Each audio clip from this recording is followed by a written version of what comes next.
a faster pass nung pagkakuha pa lang niya ng bola.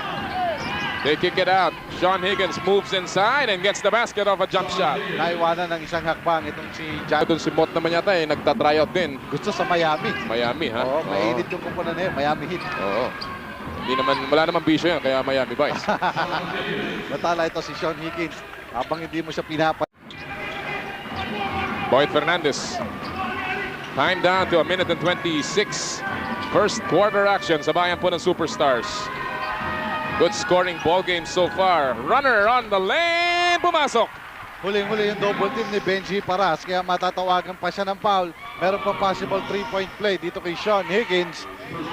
Eto, may pagkakataong makaangat na mga taga-Pampcola. Hindi pa sila nakakatikim ng kalamangan dito sa ating first quarter with only 1:19 to go dito sa ating unang kanto. What is impressive, Rado, is 13 points na ang ginagawa nitong si Sean Higgins. Siguro sinasabi nga niya na tama na yung mga salita-salitang yan. Malas lang ako nung last game eh. Oo, at ito, pasok yung kanyang free throw.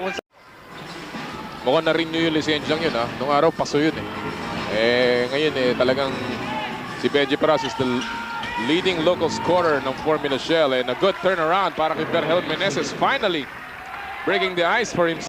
Big rebound mula kay Zaldi Realubit. Now, the offensive players are starting to make sa kanilang mga dati-rati na isushoot kahit nakapikit.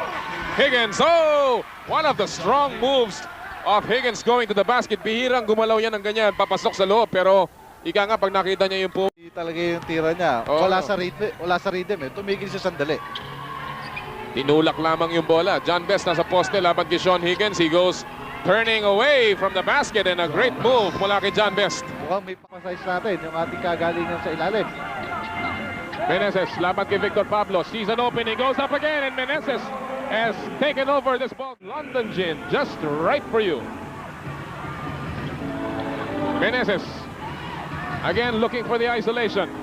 Berel head and shoulder fake. He goes up and gets the basket again. 15 snapping a 3-game losing streak. Samantalang ang Formula Shell hindi nila na follow up yung kanilang big win laban sa Ginebra San Miguel sa Ormoc, Leyte, and Sean